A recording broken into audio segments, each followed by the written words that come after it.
Hello दोस्तों, मैं गणेश चंद्रपाल स्वागत करता हूं आपका आपके अपने learning platform M for mathematics के जीएस सेक्शन में। तो इस सेक्शन में हम लोग भारतीय इतिहास पढ़ेंगे और पहले से ही मैं कंफर्म कर देना चाहता हूं कि अगर कोई यह सोच करके ये वीडियो देख रहा है कि हमें इसमें विस्तृत जानकारी मिलेगी तो उनके लिए नहीं है। ये सिर्फ वन लाइनर है जो एग्जाम में पूछे गए हैं क्वेश्चंस और जो पूछे जा सकते हैं सिर्फ उसी से रिलेटेड क्वेश्चन रहेंगे और ये आपकी तैयारी के लिए बहुत बेहतरीन और रिवीजन के लिए सबसे खास करके बहुत बेहतरीन रहने वाला है। चाहे आप यूपीपीसीएस स्टेट किसी भी लेवल का एग्जाम दे रहे हैं, CGL, SSC, TET, UP triple SC, हर टाइप एग्जाम के लिए आपके लिए परफेक्ट रहेगा। तो आइए बिना देरी किए शुरू करते हैं। तो अगर भारतीय इतिहास को देखा जाए तो इसको हम तीन तरीके से कैटेगराइज करके पढ़ते हैं। तो पहला हमारा होता है प्राचीन भारत का इतिहास, दूसरा होता है मध्यकालीन इतिहास और तीसरा होता है आधुनिक भारत का इतिहास। तो सबसे पहले हम प्राचीन भारत का इतिहास कवर करेंगे। प्राचीन भारत के इतिहास में सबसे पहले हम लोग प्रागैतिहासिक काल, फिर उसके बाद ताम्रपाषाण काल को कवर करेंगे। अगर बात करें प्रागैतिहासिक काल की तो उसको तीन भागों में डिवाइड किया गया है। ठीक है, पहला है हमारा पुरापाषाण काल, दूसरा है मध्यपाषाण काल और तीसरा है हमारा नवपाषाण काल। तो आइए बारी बारी से इन तीनों के विषय में हम लोग डिस्कस करते हैं और उन सब क्वेश्चन, उन सब टॉपिक को सर्च करते हुए चलेंगे, देखते हुए चलेंगे जो प्रीवियस एग्जाम में पूछे जा चुके हैं और जिनकी संभावना पूछे जाने की है भी। तो सबसे पहले हम बात करेंगे पूरा पाषाण काल की।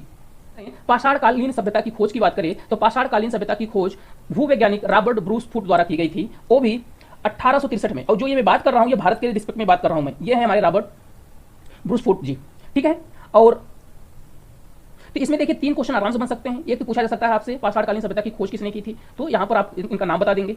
और अगर भारत के रिस्पेक्ट में पूछा जा सकता है। दूसरे पॉइंट को देखें तो यहाँ पर होमो सेपियंस मानव का सर्वप्रथम आविर्भाव उच्च पाषाण काल में हुआ था। तो अगर हम बात करें उच्च पाषाण काल, ये जो पूरा पाषाण काल है ना, इसको उच्च पाषाण काल भी बोला जाता है। ठीक है, इसको भी दिमाग में रखेंगे। इसका दूसरा नाम है पूरा पाषाण काल में जो उच्च पूरा पाषाण काल है। ठीक है, जैसे पूरा पाषाण काल को भी तीन तरीके से उच्च, मध्यम, निम्न में डिवाइड किया गया है। ठीक है, इस तरीके से अगर देखें तो जो ये होमो सेपियंस जिसको हम लोग पढ़ते हैं ना, जो समझदार मानव है, ज्ञानी मानव है। ठीक है, हम कहते हैं ना मानव का वैज्ञानिक नाम क्या होता है, होमो सेपियंस। तो वही चीज है यहाँ पर। होमो सेपियंस मतलब जो मानव बुद्धिमान होते थे, उनका जो सर्वप्रथम आविर्भाव है या उत्पत्ति माना जाता है या उन्हें देखा गया है, उनका साक्ष्य मिलता है, वो उच्च पाषाण काल से प्राप्त होता है।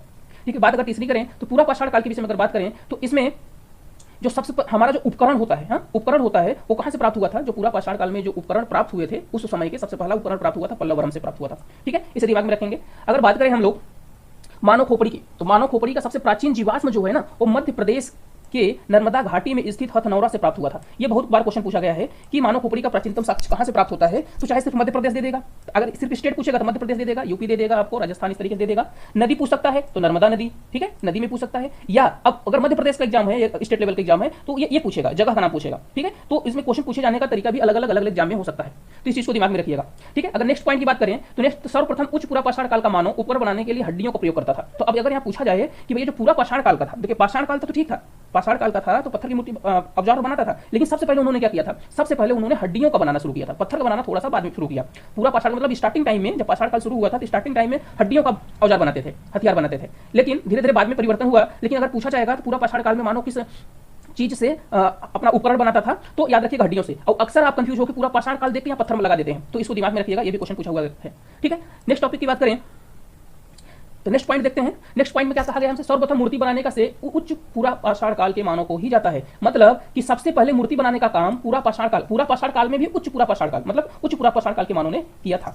ठीक है, बेलन घाटी में स्थित लोहदा से हड्डी से निर्मित नारी की मूर्ति प्राप्त हुई थी। अब यहाँ से ध्यान दीजिएगा, एक क्वेश्चन और बहुत बेहतरीन है कि देखिए हड्डी से बना हुआ उपकरण कौन बनाता था, तो उच्च पूरा पाषाण काल के लोग बनाते थे। तो उच्च पूरा पाषाण काल के लोग अगर उपकरण बनाते थे हड्डी से बना, तो उन्हीं के समय में हड्डी से निर्मित नारी की मूर्ति भी प्राप्त हुई थी। ये देखिए जो ये इस फोटो में रखा हुआ है यहाँ पे पिक, ये उसी का है। किसका है, ये हड्डी से बनी हुई नारी की मूर्ति है। ठीक है, तो अगर आपसे पूछा जाएगा तो हड्डी से निर्मित, देखिए अभी क्वेश्चंस और भी रहते हैं, तांबा, कांस, पत्थर की सबसे मूर्तियां भी मिली हैं, लेकिन हड्डी से यही एक मिली हुई है। और कब मिला हुआ है, याद रखिएगा कि पूरा पाषाण काल में। और ये कभी है, बेलन घाटी से प्राप्त हुआ है। अब देखिए बेलन घाटी में स्थित लोहदा, तो ऑप्शन आपको बेलन घाटी भी मिल सकता है और लोहदा भी मिल सकता है। क्लियर रहेगा। या तो आपसे ऐसे पूछा जा सकता है कि बेलन घाटी में स्थित लोहदा से प्राप्त एक नारी की मूर्ति किस चीज से बनी हुई थी, पत्थर, तांबा, लोहा या हड्डी। तो इस तरीके से तो क्वेश्चन को घुमाकर भी पूछा जा सकता है। तो आप बिल्कुल पॉइंट टू पॉइंट पढ़ते रहिए और हर एक पॉइंट, यहाँ पे कोई भी वर्ड फालतू नहीं लिखा गया, इस चीज को दिमाग में रखिएगा। हर एक पॉइंट का, हर एक शब्द का अपना अर्थ है और उससे क्वेश्चन पूरी संभावना है पूछा जा सकता है। चलिए नेक्स्ट देखते हैं भीमबेटका। अब भीमबेटका कहां पर स्थित है, ये क्वेश्चन अक्सर पूछता है, तो कहां पर स्थित है, मध्य प्रदेश में स्थित है। याद रखिएगा भीमबेटका से उच्च पाषाण काल की गुफाएं प्राप्त हुई हैं, उच्च पाषाण काल की गुफाएं प्राप्त हुई हैं, यही से चित्रकारी के प्रमाण भी मिलते हैं। तो अगर आपसे पूछा जाए कि उच्च पाषाण काल की गुफाएं कहां से प्राप्त हुई हैं, तो ऑप्शन देखिए दो तरीके से, या तो मध्य प्रदेश भी देगा या तो भीमबेटका देगा। ठीक है, अगर एमपी का स्टेट लेवल का पेपर एमपी का है तो भीमबेटका देगा सीधा सीधा, और अगर अदर जगह का है या तो एसएससी पेपर है तो एमपी भी दे सकता है। ठीक है, और चित्रकारी का प्रमाण अगर पूछा जाए उच्च पाषाण काल की चित्रकारी का प्रमाण कहां से प्राप्त होता है, तो चित्रकारी का जो प्रमाण है उच्च पाषाण पूरा पाषाण काल का, वो आपको भीमबेटका से प्राप्त होता है। ये भी एक क्वेश्चन रहेगा, दिमाग में रखिएगा। चलिए नेक्स्ट बात करते हैं। तो भीमबेटका की गुफाओं से उच्च पाषाण काल के मानव के रहने का प्रमाण मिलता है। ये तो स्वाभाविक सी बात है कि अगर भैया यहाँ पर चित्रकारी हुई है या चित्रकारी की गई है तो इसका मतलब क्या है कि मानव रहता होगा। और उच्च पाषाण काल में अगर यहाँ की गुफाएं प्राप्त हुई हैं तो यहाँ उच्च पाषाण काल के मानव ही तो रहेंगे। ठीक है, अगर मानव रहेंगे तभी चित्रकारी करेंगे। आई होप आपको अच्छे से चीजें समझ में आ रही हैं, आप रिलेट भी कर पा रहे हैं, इधर पिक भी लगे हुए हैं। ठीक है, तो आइए नेक्स्ट स्लाइड देखते हैं। नेक्स्ट स्लाइड से अब हम लोग बात करेंगे मध्य पाषाण काल के विषय में। तो अभी तक जितनी भी बातें हुई आपका पूरा पाषाण काल या उच्च पाषाण काल के विषय में, आई होप आप लोगों को अच्छे से सारी बातें क्लियर होंगी। ठीक है, अब हम लोग बात करने जा रहे हैं मध्य पाषाण काल की। ठीक है, अभी हम लोग क्या किए, पाषाण काल का ऊपर का हिस्सा मतलब 3 पार्ट में डिवाइड किया गया था, तो 1/3 पार्ट हम लोगों ने क्या किया, डिस्कस कर लिया है। उसमें से हर एक क्वेश्चन जितने भी हमने बातों के विषय में डिस्कस किया है, हर एक पार्ट एग्जाम में पूछा जा चुका है, ये चीज दिमाग में रखिएगा। चलिए अब बात करते हैं मध्य पाषाण काल की। तो मध्य पाषाण काल की अगर बात करें तो इस काल के मानव ने सर्वप्रथम पशुपालन करना प्रारंभ किया। अभी आपने देखा उच्च पाषाण काल में कहीं पर भी जानवर खेती की बात नहीं हुई थी। ठीक है, अब देखिए मध्य पाषाण काल में आए तो धीरे धीरे सीक्वेंस को भी दिमाग में रखिएगा। अब जब जैसे ही हम मध्य पाषाण काल में आ गए हैं तो वहां पर सबसे पहले बात हुई हमारा किसका, पशुपालन का। किसकी बात हुई, पशुपालन का। तो इसका मतलब क्या है कि पशुपालन, तो मध्य पाषाण काल के लोग सर्वप्रथम पशुपालन करना स्टार्ट किए थे। और ये पशुपालन तो करते थे, लेकिन अब इनके पशुपालन में कौन कौन से जानवर थे उस चीज को देखे तो इनका सबसे प्रथम पालतू पशु कौन था, कुत्ता। अच्छा, ये एग्जाम में बहुत बार पूछा गया है। ठीक है, कि मध्य पाषाण काल के मानव का प्रथम पालतू पशु कौन था, कुत्ता था। ठीक है, और अगर मवेशी की बात की जाए, प्रथम पालतू मवेशी की बात की जाए तो इनकी भेड़ बकरी इनकी क्या थे, प्रथम पालतू मवेशी थे। याद रहेगा। चलिए अगर अब हम बात करें कि भैया पशुपालन का जो ये साक्ष्य हमें प्राप्त हुआ है, ये कहां से प्राप्त हुआ है, ये भी एग्जाम में पूछा जा सकता है। तो पशुपालन का प्राचीनतम प्रमाण आदमगढ़ मध्य प्रदेश एवं बागौर राजस्थान से प्राप्त हुआ है। तो इन दोनों प्रदेशों से, देखो मध्य प्रदेश के आदमगढ़ से और राजस्थान के बागौर से प्राप्त हुआ है पशुपालन का साक्ष्य, कि मध्य पाषाण काल के लोग पशुपालन करते थे। इस बात का साक्ष्य हमें राजस्थान और एमपी से मिलता है। दिमाग में रखिएगा। तो यहां से देखिए 3 पॉइंट से आपको एटलीस्ट 10 से 12 क्वेश्चन आराम से बनते हुए दिख रहे हैं। चलिए नेक्स्ट पॉइंट की बात करें तो इसमें हमसे कहा जा रहा है इस काल का मानव लघु पाषाण उपकरण का निर्माण और प्रयोग करता था। अब यहाँ पर देखिए, अब बातें यहाँ पर थोड़ी सी चेंज हुई है। चेंज क्या हुआ है कि अभी हम जो लोग जब पढ़ रहे थे उच्च पाषाण काल के विषय में तो वहां पर पत्थर का जिक्र नहीं आया था, लेकिन मध्य पाषाण काल में पत्थर का जिक्र आ गया। लेकिन याद रखिए, अगर लघु पाषाण उपकरण मतलब छोटे छोटे, ये देखिए जितने भी औजार बने हुए हैं इसमें छोटे छोटे, मतलब मध्य पाषाण काल का मानव जो था पत्थर का उपयोग तो करता था, लेकिन छोटे छोटे उपकरण बनाने में प्रयोग करता था। याद रखिएगा, इस काल का मानव अपने मृतकों का अंतिम संस्कार करना प्रारंभ कर दिया था। अच्छा, इससे पहले हमें अंतिम संस्कार का किसी भी तरीके से कोई साक्ष्य भी या उसकी बात जिक्र नहीं आया था। लेकिन याद रखिए मध्य पाषाण काल में, तो मध्य पाषाण काल में लोग अपने पूर्वजों का, जो भी उनके पूर्वज रहते थे, फैमिली रहती थी, अगर उनमें किसी का डेथ होता था, अगर मृत्यु होती थी तो क्या करते थे, वो उनका अंतिम संस्कार करते थे, मतलब उन्हें जलाना या गड्ढे में गाड़ना, इस तरीके से वो क्रिया प्रारंभ कर दिए थे। ठीक है, उन्हें ऐसे ही खुले थे, या फिर जो होता था ना कि कोई मृत्यु हो जाती थी उस जगह स्पेस को छोड़ के चले जाते थे, या ऐसे ही फेंक देते थे, ऐसी प्रक्रिया नहीं, अंतिम संस्कार करना प्रारंभ कर दिया था। कौन सा मानव, मध्य पाषाण काल का मानव ऐसा करता था।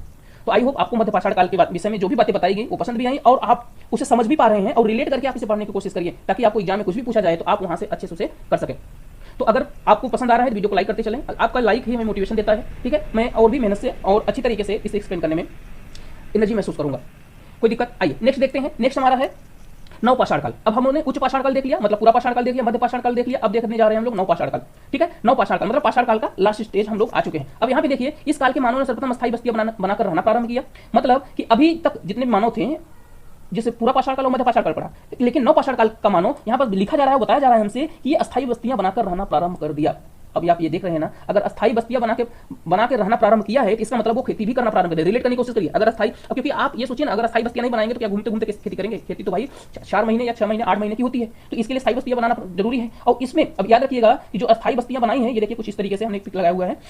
अब इस काल की प्राचीनतम बस्ती, जो सबसे प्राचीनतम बस्ती थी जहां पर इन्होंने स्टार्ट किया था रहना, उस बस्ती का जो हमें मिला हुआ है, ऐसे कहूं क्योंकि हो सकता है कि उससे पहले हमको साक्ष्य भी ना प्राप्त हुआ हो, लेकिन सबसे जो हमें साक्ष्य प्राप्त हुआ है तो प्राचीनतम बस्ती जो है वो मेहरगढ़ में है। और ये पूछा गया क्वेश्चन है। ठीक है, तो मेहरगढ़ से हमें प्राचीनतम बस्ती जो बसी हुई थी, प्राचीन काल की बस्ती, हमें वहां से उसके साक्ष्य प्राप्त हुए हैं। इस काल के मानव सर्वप्रथम किसी प्रारंभ कर दिया। ये देखिए मैंने रिलेट किया था आपसे कि इस काल का मानव खेती करना शुरू कर दिया था, तो मतलब अस्थायी बस्तियां बना के रहने लगा। अब आप ये चीज देख रहे हैं ना, उच्च पाषाण काल, मध्य पाषाण काल, नव पाषाण काल, और आप देख रहे हैं बारंबार डेवलप ही हो रहा है मनुष्य। ठीक है, पहले पशुपालन था, अब खेती करने लगे। ठीक है, अस्थायी बस्तियां बना के रहने लगे। इस काल के लोगों ने सर्वप्रथम जौ की खेती की। अच्छा, खेती तो की, लेकिन किस फसल की खेती की, तो जौ की खेती की। और ये बहुत बार क्वेश्चन पूछा गया है कि मानव ने सर्वप्रथम किस फसल की खेती की थी, तो जौ की खेती की थी। आई होप आपको समझ में आ रहा होगा।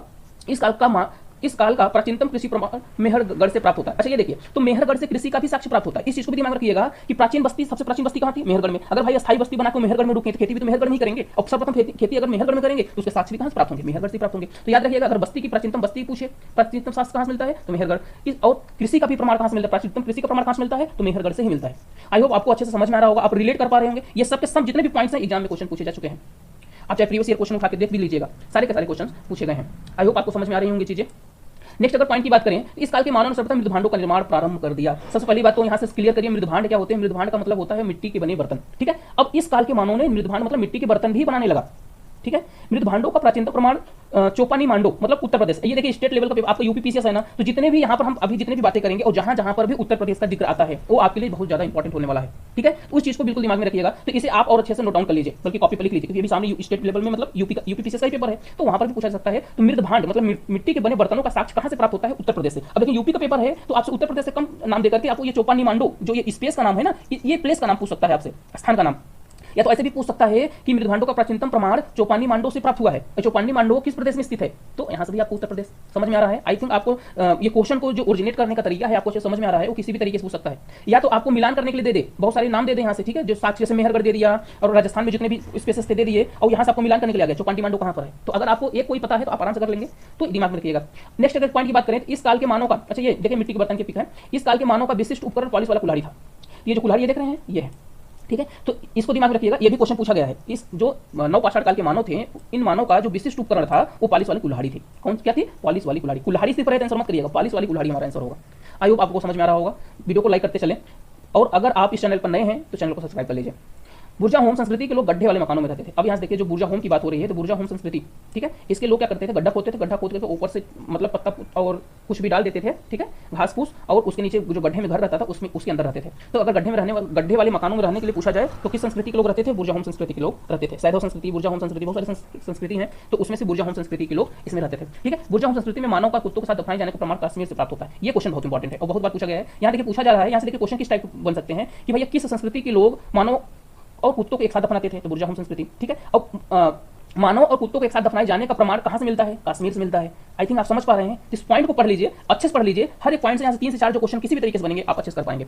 ये देखिए यहाँ से देखिए बेलन घाटी में स्थित कोल्डिहवा में चावल उगाने का प्राचीनतम प्रमाण मिलता है। यहाँ से ध्यान दीजिए, देखिए स्टार्टिंग तो कहाँ से, जो स्टार्टिंग में क्या उगाते थे? जौ, लेकिन चावल उगाने का तो ये याद रखिएगा, चावल जो है वो अलग जगह है। अगर जौ की बात कर रहे थे स्टार्टिंग किए थे तो मेहरगढ़ हो सकता है, लेकिन कोल्डिहवा से याद रखिएगा। और कोल्डिहवा कहाँ स्थित है? तो बेलन घाटी में। ये भी क्वेश्चन बन सकता है, ठीक है। तो चावल उगाने का प्राचीनतम प्रमाण कहाँ से मिलता है? तो चाहे आपको बेलन घाटी दे देगा केवल, या तो कोल्डिहवा दे देगा, तो आपको दोनों ऑप्शन सही होगा, ठीक है। आइए नेक्स्ट देखते हैं। अब हम लोग पढ़ेंगे ताम्र पाषाण काल के विषय में। अभी तक हमने जितना भी बात बोला या पढ़ा वो किसके विषय में था? पाषाण काल के विषय में। तो आप देख लीजिए पाषाण काल को 3 भागों में डिवाइड किया गया था, पूरा पाषाण काल, मध्य पाषाण काल और नव पाषाण काल। पूरा पाषाण काल को उच्च पाषाण काल भी कहा गया। और अब इसके बाद क्या था? ताम्र पाषाण काल। अब हम ताम्र पाषाण काल के विषय में बात करेंगे, ठीक है। तो चलिए, तो ताम्र पाषाण काल के विषय में बात करें तो इस युग में औजारों एवं उपकरणों के निर्माण में पत्थरों के साथ साथ तांबे का प्रयोग किया जाता था। ताम्र पाषाण काल क्यों कहा गया? पहले पाषाण काल, अब ये ताम्र वर्ड क्यों ऐड कर दिया गया? तो ताम्र वर्ड इसलिए ऐड कर दिया गया क्योंकि जब मानव पहले पत्थर का औजार बनाता था, अब पत्थर के साथ साथ क्या कर रहे हैं? तांबे को भी मिला दिया हुआ है, ये इसी का है। तो वो ये देखिए जो पिक हमने दिया हुआ है, ये देखिए इसमें तांबा और पत्थर दोनों लगा हुआ है। इसके किनारे देखिए तांबा है और पीछे पत्थर है। तो यही चीज है इस जो काल को बोला गया ताम्र पाषाण काल, इसीलिए बोला गया कि भैया अब यहाँ पर पहले मानव सिर्फ पत्थर यूज करता था, अब तांबा को भी इसमें ज्वाइन कर लिया, इसलिए इसे ताम्र पाषाण काल कहा गया। आगे देखते हैं, इस युग के लोग पशुपालन और कृषि किया करते थे। अच्छे से पता है कि भैया अगर पाषाण काल के बाद ताम्र पाषाण काल आया है तो हमने पाषाण काल में ही पढ़ लिया था कि पहले सबसे पहले उन्होंने क्या किया? पशुपाला, उसके बाद क्या खेती करना भी शुरू कर दिया। तो अब ताम्र पाषाण काल में भैया खेती और पशुपालन तो दोनों करेंगे, सीधी सी बात है। तो बिल्कुल ध्यान रखिएगा, इस युग के लोग पशुपालन और कृषि किया करते थे, जिनकी प्रमुख फसलें, अब देखिए पहले तो क्या था उनकी बहुत कम फसलें थी, अब ये धीरे धीरे बहुत सारी फसलें उगाने लगे, जैसे गेहूं, धान के अलावा बाजरा, मूंग, उड़द, मसूर आदि दलहनी फसलें भी ये उगाने लगे थे। इस युग के लोग झुंड बनाकर गांवों में रहते थे। अब मतलब ये अब सामाजिक प्राणी होने शुरू हो गए थे, मतलब झुंड बनाना शुरू कर दिए थे, एक साथ रहने लगे थे। और इनके पालतू मवेशियों में गाय, भैंस, भेड़, बकरी और सुअर, मतलब कि अब ये संख्या बढ़ने लगी थी। पहले सिर्फ क्या था? भेड़, बकरी, लेकिन अब गाय, भैंस, सुअर, ये इन सब टाइप की भी जानवर, पशुएं इनके साथ रहने लगे थे। अगर हम बात करें ताम्र पाषाण काल की, तो ताम्र पाषाण काल में ये लोग जो है ना वो ऊंट से परिचित थे, मतलब ऊंट को तो उन्होंने देखा और जाना, उसे काम लिया, लेकिन घोड़े को नहीं पहचानते थे। घोड़े के विषय में उनके पास कोई भी नॉलेज नहीं था। तो ये भी क्वेश्चन पूछा जाता है कि ताम्र पाषाण काल के लोग किस जानवर से परिचित नहीं थे? तो आप बोलेंगे घोड़े से परिचित नहीं थे। अगर पूछा जाएगा परिचित थे तो परिचित उसमें ऑप्शन दे देगा कुछ ऐसे, लेकिन परिचित होने वाला ये क्वेश्चन पूछना थोड़ा सा टफ रहेगा, लेकिन ये क्वेश्चन पूछना आसान रहेगा क्योंकि एक ऑप्शन हमें घोड़ा दे देंगे तो ये हमारा राइट हो जाएगा, ठीक है। तो ये इंपॉर्टेंट रहेगा। तो घोड़े से या तो ऐसे पूछ सकते हैं घोड़े से परिचित नहीं था कौन? ताम्र पाषाण काल के लोग। या तो ताम्र पाषाण काल के लोग किस जानवर से परिचित नहीं थे? तो घोड़े से परिचित नहीं थे। आई होप क्लियर हो रहा होगा। आइए नेक्स्ट देखते हैं। तो नेक्स्ट, इस युग के लोग कपड़ा बनाने, मिट्टी के बर्तन और मूर्ति, टेराकोटा मतलब मूर्ति होती है, ठीक है, बनाने, धातु के बर्तन बनाने, हाथी दांत के सामान बनाने, चूना बनाने में निपुण थे। मतलब कि ये लोग जितना भी सामान का नाम हमने लिया ये सब क्या करते थे? बहुत आसानी से परिपक्व तरीके से बना लेते थे। समझ में आ रहा है? कपड़ा भी बनाने लगे थे ताम्र पाषाण काल के लोग। इस युग के मृत भांड आमतौर पर काले व लाल होते थे जो चाक पर बनाए जाते थे। ये क्वेश्चन बहुत बार पूछा गया है और इंपॉर्टेंट भी है, ठीक है, इसे यूपीएससी ने भी पूछा था। तो ये देखिए, इस युग के मृत भांड आमतौर पर काले व लाल होते हैं। तो मतलब ताम्र पाषाण काल के जो मृत भांड मतलब मिट्टी के बर्तन, ये देखिए डायग्राम में, ये तो आपका क्या था? टेराकोटा था। ठीक है, मूर्ति। लेकिन ये क्या है हमारा, ये हमारा मृदभांड है, और यहाँ से देखिए ना, इस पर क्या है, आमतौर पर काले व लाल होते थे। ये देखिए नीचे क्या है, लाल, ऊपर क्या है, काला। यहाँ देखिए नीचे क्या है, लाल, ऊपर क्या है, काला। तो इस तरीके से ये बनाते थे। ठीक है, तो और देखिए मिट्टी से बनी स्त्री की मूर्ति से निष्कर्ष निकाला जा सकता है इस युग के लोग मातृ शक्ति की पूजा करते थे। ये देखिए, तो यहाँ पर मिट्टी से बनी मूर्ति भी प्राप्त हुई थी, वो जो कि स्त्री की थी, जिससे पता लगाया जा सकता है या संभावना जताई जा सकती है कि इस युग के जो लोग थे वो नारी शक्ति या माता की पूजा करते थे। चलिए, ये तो हमारे क्या थे, जितनी भी बातें हुई हमारी पाषाण काल और ताम्र पाषाण काल के विषय में बातें हुई। अब हम थोड़ा सा आगे आते हैं, हड़प्पा या सिंधु सभ्यता के विषय में पढ़ते हैं। ठीक है, इसका नाम जो है हड़प्पा बोलिए, हड़प्पा सभ्यता बोलिए, या सिंधु घाटी सभ्यता बोलिए, इंडस वैली सिविलाइजेशन बोलिए, ये तीनों के तीनों नाम इसके हैं। ठीक है, इसमें कंफ्यूज नहीं होना है कि अगर कोई सिंधु सभ्यता बोल दिया और कोई हड़प्पा बोल दिया तो उसके सोचोगे ये अलग अलग किसके विषय में बात है। तो आइए हड़प्पा या सिंधु घाटी सभ्यता या इंडस वैली सिविलाइजेशन के विषय में देखेंगे। ठीक है, इससे भी क्वेश्चन यहाँ से आता है, यहाँ तो बताने की जरूरत नहीं है कि कितना ज्यादा क्वेश्चन यहाँ से पूछा जाता है। तो आइए कुछ तथ्य के विषय में पढ़ते हुए हम सारी नॉलेज को गेन करते हैं। सिंधु घाटी सभ्यता के अंतर्गत सर्वप्रथम हड़प्पा नामक स्थान खोजा गया था, जिस कारण इसे हड़प्पा सभ्यता के नाम से भी जाना जाता है। यह पहला फैक्ट आया कि सिंधु घाटी सभ्यता को हड़प्पा सभ्यता भी क्यों कहा जाता है। तो सिंधु घाटी सभ्यता के अंतर्गत जब खोज शुरू हुआ, खुदाई शुरू हुई, तो सबसे पहले हड़प्पा नामक स्थान मिला था, तो इसलिए इसे हड़प्पा सभ्यता के नाम से भी जाना जाता है। आई होप आप क्लियर होंगे। अब देखिए हड़प्पा सभ्यता की खोज की बात करें, ये इंपॉर्टेंट रहेगा। हड़प्पा सभ्यता की खोज के समय भारतीय पुरातत्व सर्वेक्षण के महानिदेशक जॉन मार्शल थे। कौन थे? जॉन मार्शल थे। तो अब ये भी पूछा जा सकता है। ठीक है, तो इसे भी दिमाग में रखिएगा, जॉन मार्शल महानिदेशक थे। ठीक है, हड़प्पा सभ्यता की खोज की अगर बात की जाए तो हड़प्पा सभ्यता की खोज की थी 1921 ईस्वी में दयाराम साहनी जी ने। ठीक है, ये है दयाराम साहनी। ठीक है, हड़प्पा की खोज 1921 ईस्वी में दयाराम साहनी ने की थी, इसको दिमाग में रखिएगा। रेडियो कार्बन 14 के अनुसार सिंधु सभ्यता का काल 2300 ईसा पूर्व से 1750 ईसा पूर्व माना जाता है। हड़प्पा सभ्यता एक सुविकसित कांस्य युगीन सभ्यता थी, मतलब कि यहाँ पर कांस्य का उपयोग बहुत अच्छे तरीके से बहुत मात्रा में किया जाता था। हड़प्पा सभ्यता का विस्तार भारतीय उपमहाद्वीपों भारत, पाकिस्तान और अफगानिस्तान में है। ये बहुत इंपॉर्टेंट है। कहां कहां? अगर आर्यवर्त की बात की जाए तो आर्यवर्त में देखिए ये सब के सब देश आ जाते थे, तो भारत, पाकिस्तान और अफगानिस्तान, तो मतलब अफगानिस्तान तक भी ये आपको हड़प्पा सभ्यता और सिंधु घाटी सभ्यता के साक्ष्य मिल जाते हैं। ठीक है, अब बात करते हैं नेक्स्ट पॉइंट की। इस सभ्यता के सर्वाधिक पूरा स्थल सरस्वती घाटी से प्राप्त हुए हैं। तो मतलब इस सभ्यता में, मतलब हड़प्पा सभ्यता के सर्वाधिक पूरा स्थल जो है सरस्वती घाटी से प्राप्त हुए। ये भी बहुत इंपॉर्टेंट क्वेश्चन है, पूछा गया है। तो प्रथम नगरीकरण हड़प्पा सभ्यता के अंतर्गत ही हुआ था, मतलब शहरों का निर्माण, नगरों का निर्माण हड़प्पा सभ्यता के अंतर्गत ही हुआ था सर्वप्रथम। ठीक है, इसको दिमाग में रखिएगा, ये अक्सर एग्जाम में पूछा जाता है। हड़प्पा सभ्यता के नगर विश्व के प्राचीनतम सुनियोजित नगरों में से एक थे, मतलब इनकी जो नगर की व्यवस्था थी, ठीक है, नगर के बसाने की व्यवस्था थी, वो प्राचीनतम, वो बहुत ही ज्यादा सुनियोजित थी। सुनियोजित मतलब बहुत व्यवस्थित तरीके से, नाले कहाँ रहेंगे, सड़कें कहाँ रहेंगी, इस टाइप से ये इनका जो व्यवस्था था वो बहुत बहुत अच्छा था। ठीक है, और विश्व में जितनी भी सभ्यताएं हुई हैं उनमें से सबसे बेहतरीन ये भी था। ठीक है, हड़प्पा के कब्रिस्तान से प्राप्त एक कब्र में मृतक को लकड़ी के ताबूत में रखकर दफनाया गया था, मतलब हड़प्पा के लोग मिट्टी में डायरेक्ट अपने पूर्वजों को नहीं दफनाते थे, बल्कि ताबूत में रख के दफनाते थे। ठीक है, हड़प्पा सभ्यता की प्राचीन सीमा सुतका गेंडोर, ये जितने भी पॉइंट लाइन में पढ़ूंगा इसको बिल्कुल दिमाग में रखिएगा। हड़प्पा सभ्यता की पश्चिमी सीमा कहाँ है? सुतकांगेंडोर मतलब बलूचिस्तान, ठीक है, पाकिस्तान में। पूर्वी सीमा आलमगीरपुर, उत्तर प्रदेश मतलब भारत में।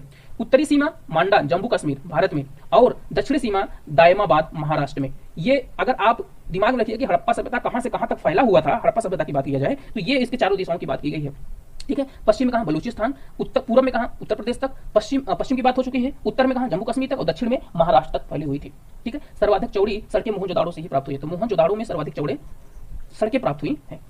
इसके दुर्ग क्षेत्र एवं नीचे की तरफ से बसे नगर अलग अलग रक्षा प्राचीर से घिरे हुए थे, मतलब ये सुरक्षित भी नगर थे, मतलब सुरक्षा की दृष्टि से भी बहुत अच्छे से व्यवस्थित थे। जम्मू कश्मीर में चीनाब नदी के तट पर मांडा स्थित है। अच्छा, ये क्वेश्चन पूछा जाता है कि मांडा कहाँ स्थित है? चीनाब नदी के तट पर स्थित है। ठीक है, सुतकांगेंडोर बलूचिस्तान में दास नदी के तट पर स्थित है। ये भी पूछा जाता है कि बलूचिस्तान में ये सुतकांगेंडोर जो है किस नदी के तट पर है? तो दास नदी। और दास नदी भी पूछा जा सकता है कहाँ बहती है, तो कहाँ बहती है? बलूचिस्तान। हाँ, चलिए, मोहनजोदाड़ो से विशाल स्नानागार, सभा भवन, पुरोहित आवास और अन्नागार प्राप्त हुआ। ये तो आप बार बार पढ़ते चले आ रहे हैं बचपन से। मोहनजोदाड़ो में, ठीक है, विशाल स्नानागार, सभा भवन, पुरोहित आवास और अन्नागार। अब ये कैसे पूछा जा सकता है एग्जाम में? आपको 1 2 3 4 करके दे देगा, और कोई एक आपको और दे देगा जो नहीं होगा वहां पर। अब पूछेगा कि मोहनजोदाड़ो में कौन कौन सी चीजें संबंधित है या वहां पर पाई जाती थी, इस तरीके से। यहाँ से प्राप्त एक मुद्रा में वृषभ का चित्र अंकित है, मतलब कि यहाँ पे एक मुद्रा प्राप्त हुई जिसमें क्या था? वृषभ अंकित था।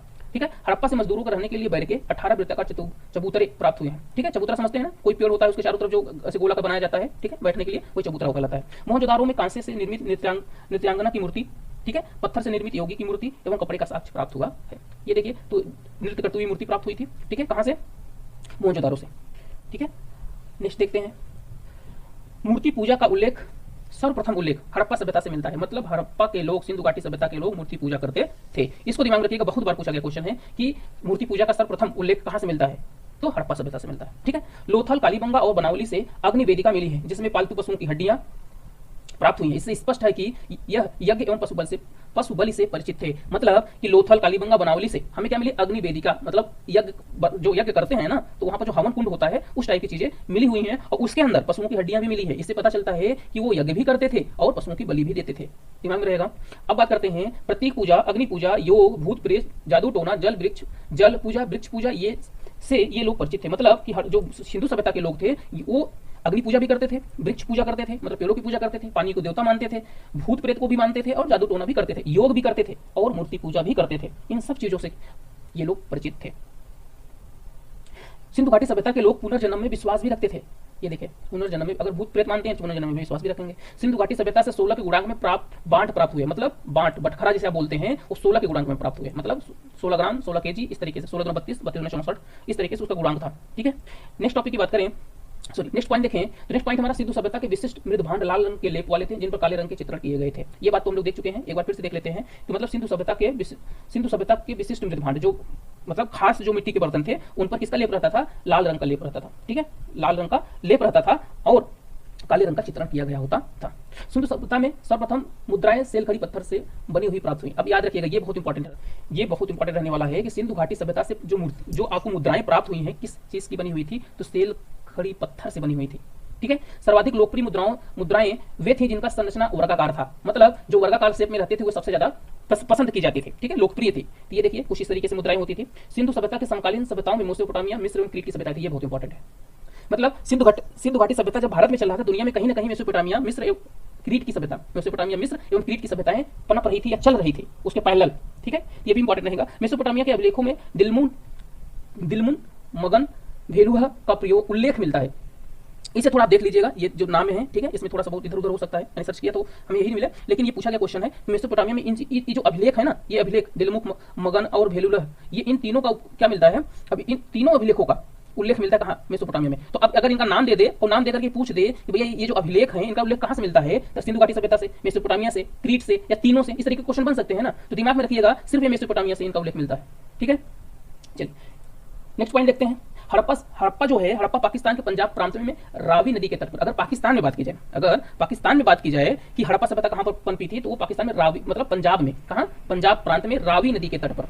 ठीक है, तो ये क्वेश्चन बहुत इंपॉर्टेंट रहने वाला है, इसे पूछा नहीं गया है, लेकिन दिमाग में रखिएगा कि अगर हड़प्पा सभ्यता पाकिस्तान में किस जगह पर है, पंजाब प्रांत में है, किस नदी के तट पर है, रावी नदी के तट पर है। ठीक है। मोहनजोदाड़ो, नेक्स्ट पॉइंट देखिए, मोहनजोदाड़ो मृतकों का टीला कहलाता है। ठीक है, पाकिस्तान के सिंधु प्रांत में सिंधु नदी के तट पर स्थित है। इसकी खोज 1962 में राखल दास बनर्जी जी ने की थी। ये दिमाग में रखिए, मोहनजोदाड़ो की बात हो रही है। मोहनजोदाड़ो, अभी देखिए हड़प्पा का था रावी नदी के तट पर, लेकिन मोहनजोदाड़ो कहां पर है, सिंधु नदी के तट पर। ठीक है, और सिंधु प्रांत में है। ठीक है, ये भी पूछा जा सकता है, हड़प्पा पंजाब प्रांत में रावी नदी पर और मोहनजोदाड़ो कहां पर है, सिंधु घाटी प्रांत में और सिंधु नदी पर है। ठीक है, ऐसे मिलान करने के लिए भी दे सकता है, हड़प्पा उधर नदी दे दे, इधर नाम दे दे, हड़प्पा सभ्यता, मोहनजोदाड़ो, कालीबंगा, इस तरीके से किस नदी पर कौन है कि नहीं, तो इस तरीके से पूछा जा सकता है। अब ये देखिए, अगर मोहनजोदाड़ो की खोज की बात की जाए तो राखाल दास बनर्जी जी थे। ठीक है।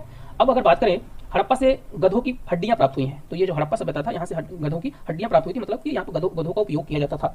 चंदुहड़ो से पाकिस्तान के सिंध प्रांत में सिंधु नदी तट पर स्थित है। जो चंदुहड़ो है वो पाकिस्तान के सिंध प्रांत में सिंधु नदी के तट पर स्थित है। याद रखिए, मोहनजोदाड़ो और चंदुहड़ो ये दोनों सिंध प्रांत में सिंधु नदी के तट पर स्थित है। ठीक है। चंदुहड़ो की खोज 1931 ईस्वी में एनजी मजुमदार द्वारा की गई थी। ठीक है, एनजी मजुमदार द्वारा। ये देखिए यहाँ पर हमने पिक भी लगा दिया है दोनों जन का, अब राखाल दास बनर्जी और एनजी मजुमदार की, दोनों जन की पिक हमने लगा दी है, देख लीजिएगा। चंदुहड़ो को अब देखिए, यहाँ पर देखिए, ये इंपॉर्टेंट रहेगा, चंदुहड़ो, और चंदुहड़ो कहाँ पर है, ये पाकिस्तान में है। ठीक है, ये पहली बात इसका है। इसकी खोज किसने की, दूसरा इंपॉर्टेंट। ठीक है, और तीसरा है इसका जो बहुत इंपॉर्टेंट है, ये वर्ड है, चंदुहड़ो से गुड़िया मनका बनाने का कारखाना एवं लिपस्टिक के साक्ष्य। ये बार बार पूछा जाता है, लिपस्टिक के साक्ष्य कहां से प्राप्त हुए हैं, तो लिपस्टिक के साक्ष्य हमें चंदुहड़ो से प्राप्त हुए हैं। और चंदुहड़ो कहां पर स्थित है, पाकिस्तान में है, किस प्रांत में, सिंध प्रांत में, किस नदी पर, सिंधु नदी पर। ठीक है, इसकी खोज किसने की, तो इसकी खोज मजुमदार जी ने की थी। कब की थी, 1931 ईस्वी में की थी। तो इस तरीके से रिलेट करके पढ़ेंगे ना, तो सारी चीजें आपको दिमाग में रहेंगी और भूलेगा नहीं। चंदुहड़ो से झूमर एवं झांगर संस्कृति के प्रमाण मिलते हैं। तो ये वर्ड थोड़ा सा देख लीजिएगा। ठीक है, लेकिन यह है सही, मतलब ऐसा होता है, लेकिन झूमर और झांगर जो है, इस वर्ड को थोड़ा सा देख लीजिएगा, इस संस्कृति के विषय में चंदुहड़ो से प्राप्त होते हैं इसके प्रमाण। ठीक है, चलिए, आई होप आप लोगों को जो भी चीजें चल रही समझ में आ रही होंगी। अगर चीजें समझ में आ रही हैं तो वीडियो को लाइक कर दीजिए, अगर चैनल पर पहली बार आए हैं आप तो इसे सब्सक्राइब भी कर लीजिए, और बहुत इंपॉर्टेंट रहने वाला है आपके लिए, ठीक है। और जितनी आज की क्लास से जितना पढ़ा रहा हूँ आपको 2 से 3 क्वेश्चन आपको आराम से देखने को मिलता है हर एग्जाम में। चलिए नेक्स्ट देखते हैं लोथल। अब देखिए लोथल के विषय में, ठीक है, सारी बातें लोथल के विषय में होगी, आप नोट करना चाहिए, नोट कर लीजिए या स्क्रीनशॉट ले लीजिए, लेकिन इसको दिमाग में रखिएगा। लोथल भारत में गुजरात प्रांत में खंभात की खाड़ी में भोगवा नदी के तट पर स्थित है। अब दिमाग में रखिएगा, अब अलग अलग लोथल, सबसे पहली बात लोथल देगा, अगर भारत के ऐसे पूछेगा भारत, पाकिस्तान, बांग्लादेश या अफगानिस्तान, इस तरीके से पूछ सकता है तो लोथल कहां पर रहेगा, भारत में रहेगा। अब अगर भारत के हिसाब से पूछता है तो अब राज्य पूछेगा तो लोथल कहां स्थित है, गुजरात, महाराष्ट्र, यूपी, उत्तराखंड, इस तरीके से पूछ लेगा। तीसरी चीज किस खाड़ी के हिसाब से पूछेगा, खंभात की खाड़ी, समझ पा रहे हैं, खाड़ी के हिसाब से पूछेगा, बंगाल की खाड़ी तो खंभात की खाड़ी में। तीसरा देखिए अगर अब नदी पूछेगा तो भोगवा नदी के तट पर स्थित है। तो यहां देखिए 1 2 3 4 4 क्वेश्चन एक ही लाइन से बन रहे हैं, तो इसको हल्के मत लीजिए, समझ में आ रहा है, हर एक लाइन इंपॉर्टेंट है और किसी भी तरीके से क्वेश्चन पूछा जा सकता है। तो लोथल भारत में गुजरात प्रांत में खंभात की खाड़ी में भोगवा नदी के तट पर स्थित है। लोथल से भी गोंदीवाड़ा प्राप्त हुआ है, यहां से अन्नागार और गुड़िया मनका बनाने का कारखाना प्राप्त हुआ है। लोथल में भी गुड़िया मनका बनाने का कारखाना प्राप्त हुआ है, याद रखिएगा, ठीक है। वहां पर गुड़िया मनका कारखाना बनाने और लिपस्टिक बनाने का चंदोड़ों में प्राप्त हुआ था, लेकिन लोथल में सिर्फ गुड़िया मनका बनाने का, ठीक है। और गोंदीवाड़ा मतलब ये डाक यार्ड कहां से मिलता है, लोथल से, ठीक है। लोथल की बात करें तो लोथल समुद्री व्यापार का प्रमुख केंद्र था, ये बहुत इंपॉर्टेंट है, इसे तो पक्का दिमाग में रखिएगा, ठीक है, पूछा गया क्वेश्चन है। लोथल समुद्री व्यापार का प्रमुख केंद्र था। लोथल से हाथी का दांत का पैमाना प्राप्त हुआ, मतलब हाथी के दांत से बने हुए पैमाना प्राप्त हुआ है। जैसे पैमाना बनाया जाता है लकड़ी से, ठीक है, लोहे से, वैसे ही हाथी के दांत से बना हुआ पैमाना प्राप्त कहां से हुआ, लोथल से। लोथल से बहरीन द्वीप मतलब फारस की खाड़ी में प्रचलित गोल मुद्रा प्राप्त हुई है, मतलब कि बहरीन में, मतलब लोथल से ही बहरीन द्वीप में प्रचलित, मतलब फारस की खाड़ी में प्रचलित थी कौन सी, गोल मुद्रा। तो मतलब जो बहरीन द्वीप है फारस की खाड़ी में एक मुद्रा बहुत प्रचलित थी, गोल मुद्रा, वो आपको लोथल से प्राप्त होगा, ठीक है। लोथल में मकानों के दरवाजे मुख्य सड़क के पास खुलते थे, ये बहुत इंपॉर्टेंट है। लोथल में मतलब कि इसका मतलब है इस जगह भी, मतलब लोथल में भी, जैसे हमने पढ़ा था ना कि इनकी सुव्यवस्था, हड़प्पा सभ्यता की जो नगरीय व्यवस्था थी बहुत बेहतरीन थी, तो बहुत बेहतरीन ये भी चीज तो आती है कि भैया जो मुख्य द्वार हो सड़क पर खुलना चाहिए, ठीक है। तो इसका साक्ष्य जो मिलता है वो कहां मिलता है, लोथल से मिलता है। क्लियर है, आई होप आपको चीजें समझ में आ रही होंगी। तो वीडियो को लाइक करते रहो भाई, लाइक नहीं करते हैं आप लोग, वीडियो को लाइक कर दीजिए। चलिए नेक्स्ट पॉइंट की बात करें, लोथल से ही मम्मी का मॉडल प्राप्त हुआ है। लोथल से मम्मी आप समझते हैं, ये देखिए मम्मी, हमने पिक लगा रखा है यहाँ पर, ये मम्मी होता है, स्टैचू एक तरीके से लीजिए, जो मर जाते हैं उनको क्या करते हैं, ताबूत में रखते हैं, बंद करके मम्मी बना के रख देते हैं, ठीक है। युगल समाधान का प्रमाण लोथल से प्राप्त हुआ। युगल समाधान का मतलब कि 2 लोग एक साथ दफनाए गए हों, ठीक है। तो इस तरीके का समाधान आपको कहां से प्राप्त होता है, लोथल से, और इस तरह का प्रमाण कहां से प्राप्त होता है, लोथल से, और ये बहुत इंपॉर्टेंट है, ये पूछा भी गया है, ठीक है, दिमाग में रखिएगा। नेक्स्ट पॉइंट की बात करें, अब बात होगी यहाँ से धौलावीरा की। तो धौलावीरा गुजरात में कच्छ की खाड़ी में मानहर एवं मानसर नदियों के तट पर स्थित है, इस चीज को दिमाग में रखिएगा। फिर यहाँ देखिए धौलावीरा कहां पर भैया, गुजरात में, कहां पर, कौन सी खाड़ी, कच्छ की खाड़ी में मानहर एवं मानसर नदियों के तट पर स्थित है। यहां से भी देखिए 2-3 से क्वेश्चन बन गए। धौलावीरा अन्य हड़प्पाई नगर व्यवस्था से भिन्न था, मतलब जो हड़प्पाई व्यवस्था थी भाई, हड़प्पा सभ्यता के अंतर्गत धौलावीरा भी था। तो धौलावीरा जहां पर जगह पर जो भी व्यवस्थाएं बनी हुई थी, नगर की व्यवस्था हुई थी, वो बाकी और जगह से थोड़ा सा भिन्न था, ठीक है। धौलावीरा में 16 जलाशय, सोने की अंगूठी, नोटिस बोर्ड प्राप्त हुआ है, ठीक है। 125 मानव समाधान सनौली उत्तर प्रदेश प्राप्त हुआ। ये देखिए आपके लिए एक और इंपॉर्टेंट, यूपी पीसीएस वालों के लिए इंपॉर्टेंट फैक्ट मिल गया, मतलब सनौली कहां स्थित है, उत्तर प्रदेश में है। सनौली किसके लिए फेमस है या किसके लिए जाना जाता है, तो 125 मानव समाधान प्राप्त करने के लिए, या 125 मानव समाधान का साक्ष्य कहां से प्राप्त हुआ, उत्तर प्रदेश या सनौली से। तो इस तरीके से क्वेश्चन बन सकते हैं, आप दिमाग में रखिएगा। चलिए नेक्स्ट पॉइंट देखते हैं। नेक्स्ट पॉइंट हमारा कालीबंगा से है, कहां से है, कालीबंगा।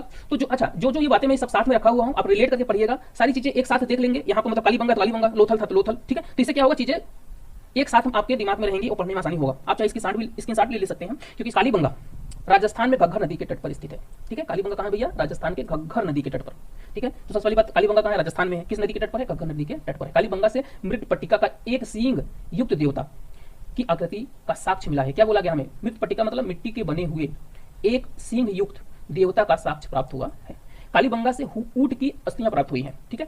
कालीबंगा से हल से जुते खेत एवं एक ही खेत में 2 फसलें उगाने का प्रमाण मिलता है। ये बहुत इंपॉर्टेंट है, ये बार-बार पूछा जाता है एग्जाम में कि भैया 2 फसल उगाने का प्रमाण कहां से प्राप्त होता है, तो कालीबंगा से, ठीक है। कालीबंगा से 2 फसलें एक साथ उगाने का प्रमाण मिलता है, और खेत हल से जुते हुए खेतों का भी प्रमाण कहां मिलता है, कालीबंगा से मिलता है। कालीबंगा से पोलियो का प्रमाण मिलता है, ठीक है। पोलियो का प्रमाण कहां से मिलता है, कालीबंगा से। कालीबंगा से ही पूर्व सैधव संस्कृति के प्रमाण मिलते हैं, कालीबंगा से पूर्व सैधव संस्कृति के प्रमाण मिलते हैं। सैधव धर्म में पुरुष देवता के रूप में आदि शिव अथवा पशुपति शिव की पूजा की जाती थी, मतलब सैधव धर्म वाले जो थे वो भगवान शिव की आराधना करते थे, ठीक है। और कालीबंगा जो सैधव संस्कृति के लोग थे या सैधव संस्कृति का प्रमाण मिलता है वो कालीबंगा से मिलता है। तो ये भी बहुत इंपॉर्टेंट क्वेश्चन है, ठीक है। अधिकतर सैधव संस्कृति के लोग मातृ देवी की पूजा उपासना करते थे, ज्यादातर जो लोग थे वो मातृशक्ति मतलब माता देवी रानी की पूजा करते थे, ठीक है। सैधव वासियों का पूजनीय पशु कुबर वाला बैल, ये बहुत इंपॉर्टेंट है, ये बार बार पूछा जाता है। एवं पूजनीय पक्षी फाख्ता था, ठीक है। तो ये आपका कुबर वाला बैल हो गया और ये पक्षी फाख्ता, इनकी पूजा की जाती थी। सैधव वासी जो थे वो मतलब पशुओं में इनकी पूजा करते थे, ठीक है। और ये बहुत इंपॉर्टेंट है, ये बार बार पूछा जाता है। सैधव वासी लोहे और शेर से परिचित नहीं थे, इसे दिमाग में रखिएगा। ठीक है, सैंधववासी जो थे वो लोहे से भी परिचित नहीं थे और शेर के विषय में भी कुछ नहीं जानते थे। ठीक है, नेक्स्ट देखते हैं, सैंधववासी कपास के प्रथम उत्पादक थे। ये बहुत इंपॉर्टेंट है, पूछा भी जाता है। इसलिए यूनानी लोगों ने कपास का नाम सिंडोन रखा। क्या रखा? कपास का नाम सिंडोन रखा। सैंधववासी सोना कोलार की खान से, ये देखिए ये बहुत इंपॉर्टेंट है, सोना कोलार की खान से, चांदी अफगानिस्तान से और तांबा राजस्थान के खित्री खान से मंगाते थे। तो यहाँ पर एक दो जितने मैंने डाट किए हैं, हर एक डाट क्वेश्चन है। अब आप अपने से क्वेश्चन बना के आराम से देख सकते हैं। अब वीडियो लेंदी हो रहा है, इसको भी ध्यान में रखना है हमें। तो सैंधववासी सोना कोलार की खान से, चांदी अफगानिस्तान से और तांबा राजस्थान के खित्री खान से मंगाते थे। सैंधव लिपि अभी तक पढ़ी नहीं जा सकी है, ये बहुत इंपॉर्टेंट है। कौन सी लिपि अभी तक नहीं पढ़ी जा सकी है? सैंधव लिपि नहीं पढ़ी जा सकी है। सैंधव लिपि चित्रात्मक एवं भाव चित्रात्मक दोनों थी। ठीक है, मतलब इसमें चित्र भी था एवं भाव भी था। ठीक है, और इसके अलावा ये लिपि थी, सैंधव लिपि की दिशा दाएं से बाएं, मतलब हम लोग क्या करते हैं, बाएं से दाएं चलते हैं देवनागरी में, लेकिन इसमें क्या होती थी, दाएं से बाएं, जैसे उर्दू चलती है। ठीक है, और सैंधव मुद्राओं में सर्वाधिक चित्रांकन एक श्रृंगी पशु का मिलता है, मतलब एक सिंह वाले पशु का चित्र मिलता है। किसमें? इनके भाई मुद्रा में। ये देखिए हमने लगा रखा है एक सिंह वाला पशु। ठीक है, चलिए आगे चलते हैं। तो आज की क्लास में बस इतना ही। अब नेक्स्ट क्लास में हम लोग वैदिक पढ़ेंगे। तो ये जितनी भी थी सैंधव लिपि के विषय में थी, सैंधव जो टॉपिक हमारा लास्ट था। अब हम लोग वैदिक काल के विषय में पढ़ेंगे नेक्स्ट वीडियो में। तो आज की क्लास में बस इतना ही।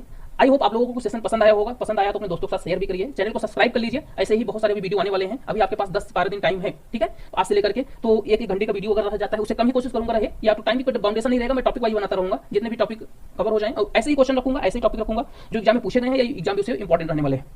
तो आई होप आप लोग एंजॉय किए होंगे और चीजें समझ में भी आई होंगी रिलेट करके पढ़ने में। तो आज की क्लास में बस इतना ही। जय हिंद।